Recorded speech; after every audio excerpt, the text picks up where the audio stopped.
John Wick n'aurait jamais dû exister, c'est-à-dire que pas de studio majeur, pas de franchise connue, un acteur fini, deux cascadeurs qui n'ont jamais réalisé, et seulement 20 millions de budget, en gros ce que les studios dépensent en bande-annonce. Pour faire court, tous les voyants étaient au rouge. Tous. Le film sort dans l'indifférence totale et pourtant, 10 ans plus tard, 4 films, une série, un spin-off et plus d'1 milliard de dollars. Et surtout une franchise que personne n'a réussi à copier. La question c'est pas comment est-ce que John Wick a réussi, mais pourquoi personne d'autre n'y arrive. Et la réponse on va la trouver dans une seule décision prise par manque d'argent. C'est parti. Alors, pour remettre les choses dans le contexte, on est en 2014 et Keanu Reeves sort 47 Ronin, un des plus gros flops de la décennie. Et en gros, l'industrie le considère comme finito. Et là, on lui envoie un script. Et en gros, c'est l'histoire d'un tueur à la retraite qui reprend du service pour venger son chien. C'est simple, c'est presque trop simple. Mais il y a un détail dans ce script qui va tout changer. C'est-à-dire qu'autour du tueur, en fait, le scénariste, il a imaginé une sorte de monde entier, une sorte de lore, avec un hôtel de neutralité, une monnaie secrète, une hiérarchie criminelle sans nom ni frontières. Et ce monde-là, en fait, n'est jamais réellement expliqué, il est juste là, présent. Et Keanu lit le script un vendredi, et le lundi, il rappelle. Il est grave chaud, il veut le faire, pas pour l'argent, il en négocie d'ailleurs très peu, il veut le faire juste pour le défi physique, parce que le réalisateur lui propose une chose qu'aucun film d'action n'ose faire, c'est-à-dire apprendre à se battre pour de vrai. Et ce réalisateur-là, retiens bien ça, n'avait jamais tourné un seul film de sa vie. C'était un cascadeur à la base, la doubleur de Keanu dans Matrix, et c'est lui qui va inventer quelque chose que personne ne sait copier jusqu'aujourd'hui. Et puis un autre cascadeur, Chad Stahelski, qui a lui non plus jamais réalisé, le studio Lionsgate lui donne 20 à 30 millions de dollars. Pour faire très simple, en fait, à la même époque, les blockbusters d'action coûtent facilement 10 fois plus cher. Et ce budget interdit tout plein de choses.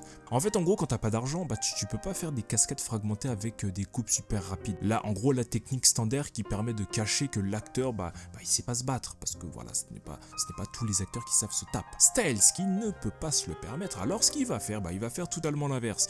Il va prendre Keanu, et il l'entraîne, c'est-à-dire que pendant des mois, 4 à 8 heures par jour, le gars il va faire comme dans Matrix, un entraînement accéléré de judo, de jiu-jitsu brésilien, de tir de précision, de conduite tactique. L'objectif en fait c'est que Keanu enchaîne des combats entiers sans coupe et filmés en plan large. En gros que le spectateur voit que c'est vraiment lui qui va à la bagarre. Et c'est là, par manque d'argent en fait, que Stahelski invente une nouvelle grammaire. Le gun fu, c'est-à-dire un combat de tir filmé comme une chorégraphie, pas comme du chaos où tout part en sucette. Donc à ce moment-là, en fait, la contrainte n'a pas abîmé le projet John Wick, au contraire, elle l'a inventé. Et par la suite, en fait, on va voir qu'il y a tout plein de copies qui vont tout échouer. C'est-à-dire qu'entre 2017 et 2023, Hollywood va produire une dizaine de films qui veulent être une sorte de Next Gen Wick, tu vois. Il y a eu Atomic Blonde, il y a eu Kate, il y a eu The Protégé, The Gunpowder Milkshake. Tous ont des chorégraphies super soignées, qui ont des acteurs qui sont compétents. Mais malheureusement, aucun ne dépasse les 30 millions de dollars au box-office mondial. Parce que le diagnostic, en fait, il est simple. Personne ne veut l'entendre. Pourtant, ils ont tout copié, notamment au niveau du style, avec les plans larges. Ils ont même habillé les acteurs en noir. Mais ces mêmes acteurs-là, ils avaient pas des mois d'entraînement derrière eux. Et ça se voit. Pas toujours consciemment, mais en tout cas, ça se voit à l'œil. Voilà. La signature de John Wick, ce n'est pas juste le style. Comment est-ce qu'il est habillé, les cheveux longs, le costard, les voitures noires. Non, c'est une discipline. Et une discipline, en fait, ça ne se copie pas en seulement 8 semaines de tournage. Cet art martial-là, qui est le gun fu, ce n'est pas juste de la surface. C'est la vraie raison pour laquelle John Wick est incopiable. Et c'est une décision d'écriture. Et c'est l'inverse total exact de ce que Hollywood fait. La haute table, le continental, les pièces d'or, les excommunicados. Rien de tout ça n'est expliqué, pas une ligne de dialogue, pas un flashback qui remémore, rien de tout ça. Aucun personnage qui demande exactement c'est quoi la high table, c'est quoi la haute table. Ce monde-là, il existe, il y a une histoire, il y a des règles, il y a une logique, mais le film n'en parle pas. Il montre juste des gens qui se comportent comme si tout ça allait de soi et que c'était normal. Et au final, le spectateur comble les blancs. Il invente la mythologie qui manque, qui fait le travail lui-même, et ce travail mental, en fait, crée quelque chose qu'aucune explication n'aurait pu produire. C'est quoi? C'est une sorte d'adhésion personnelle. C'est-à-dire que chaque spectateur a sa version de cet univers et il a sa théorie sur l'origine du Continental, sa lecture des pièces d'or et John Wick a construit un univers en refusant justement de le construire.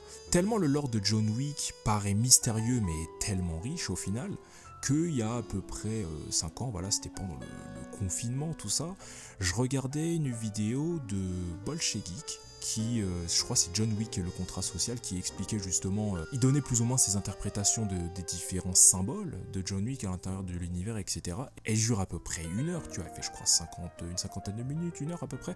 Bref, elle m'a tellement captivé que j'ai re-regardé tous les films de John Wick un par un comme un fou. Vidéo excellente d'ailleurs, je te la recommande. Bon, je pense que tu l'as déjà regardé. Si tu me regardes moi, je pense que tu le connais et que tu l'as déjà regardé. Mais en tout cas, c'est un univers moi qui me fascine. Et c'est l'exact opposé de Marvel par exemple, tu vois, parce que Marvel explique tout, connecte tout. Je pense que la vidéo de Bolshevik m'a fait réaliser juste que John Wick c'était pas juste un film de bagarre. John Wick c'est tout un lore et il pose les morceaux et te laisse faire le puzzle. Et le studio Lionsgate va comprendre quelque chose ce jour-là, et quelque chose qui n'a rien à voir avec le box-office et qui va changer toute leur stratégie. Donc le studio va faire 86 millions de box-office dans le monde, pour à peu près 20 millions de budget. Ce qui les frappe en fait, c'est de quoi les gens parlent. Ils ne parlent pas de l'histoire, ils parlent de l'univers. T'as carrément Reddit qui passe des semaines à théoriser la haute table, l'économie autour des pièces d'or, l'histoire du Continental, tout ça. Il y a des gens qui débattent sur la politique monétaire d'une organisation criminelle fictive. À ce point-là, c'est-à-dire que Lionsgate comprend qu'ils n'ont pas produit un film, en fait ils ont produit une sorte d'infrastructure narrative. C'est-à-dire qu'avec ça, on va pouvoir faire ce qu'on veut. Et la suite est commandée dans les semaines qui suivent, pas parce que le film a marché, mais parce que l'univers, en fait, a marché. Mais attention, il y a un piège, c'est que au 3e film de John Wick, là, la haute table en fait elle prend de la place. On l'explique, on le contextualise, ça y est, c'est bon. On a plus ou moins mis de la lumière sur le mystère. L'univers, à ce moment-là, en devenant plus grand, il devient moins imaginaire. Et c'est le piège de tout world building réussi, c'est-à-dire que plus on développe, et plus on risque de détruire ce qui les rendait puissants. Et la solution de Lionsgate, en fait, elle est contre-intuitive, parce que distribuer l'univers sur plusieurs formats, en gros, au lieu de l'épuiser dans des suites. T'auras donc une série préquelle sur Prime Video, t'auras un spin-off avec Ana de Armas, et là, chaque projet ajoute une autre couche, et aucune explique l'ensemble. C'est-à-dire que oui, Lionsgate en fait a compris une chose que Marvel n'a jamais eu besoin de comprendre. Quand t'as pas les milliards pour construire la confiance, tu construis le mystère. Et le mystère, ça dure plus longtemps. On arrive donc en mars 2023 avec John Wick chapitre 4, le film le plus long de la franchise avec plus de 430 millions de dollars au box-office mondial et Keanu Reeves a 58 ans. Le type, à cet âge-là, il enchaîne des combats de 10 minutes sans coupure visible. 9 ans après un film que personne ne voulait, il est l'une des valeurs les plus sûres d'Hollywood. Et Chad Stahelski, le cascadeur qu'on ne prenait pas au sérieux, est devenu l'un des réalisateurs les plus courtisés de l'industrie. Et tout ça, ça a commencé par un refus. 20 millions de budget, 2 cascadeurs, un acteur fini, un univers jamais expliqué, aucune suite garantie, et ça donne 1 milliard au box-office. Comme quoi, le refus, ça force la contrainte, et la contrainte, ça force l'invention, la créativité, et tutti quanti. Et surtout l'invention, ça produit quelque chose que personne ne peut copier. Parce que c'est né dans des conditions impossibles à recréer volontairement. Et ça, je trouve ça vachement stylé. Merci d'avoir regardé cette vidéo, like, abonne-toi, mets la cloche si c'est pas déjà fait, commente, dis-moi ce que tu en penses, et puis on se dit à très vite, à très bientôt, ciao.